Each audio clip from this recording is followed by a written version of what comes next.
Chers amis, l'Alléluia est le grand chant qui annonce la proclamation de l'Évangile. En hébreu, Alléluia signifie louer Dieu. Il s'agit donc d'une invitation, d'une injonction à la louange divine. Ainsi, quand nous chantons l'Alléluia durant la messe, la liturgie nous invite à louer Dieu, à nous réjouir, à être dans la joie. Oui. Au milieu de l'Alléluia, nous voyons qu'il y a un verset biblique. Ce verset est très souvent tiré de l'Évangile du jour.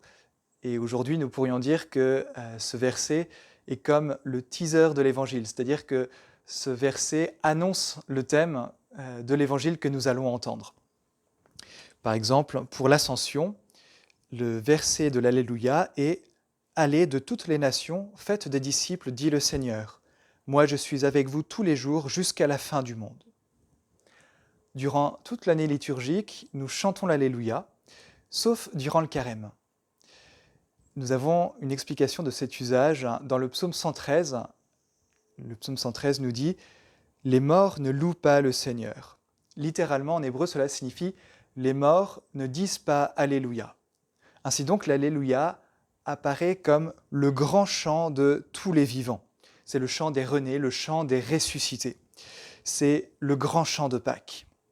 C'est pour cela que l'on chante l'Alléluia juste avant l'Évangile, c'est que nous reconnaissons que le ressuscité va venir.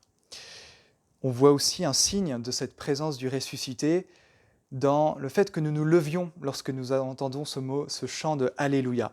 Nous étions assis pour écouter les lectures.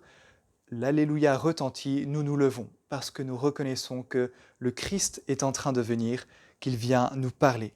C'est le sens de toute la procession de l'Évangile que nous verrons dans la prochaine vidéo.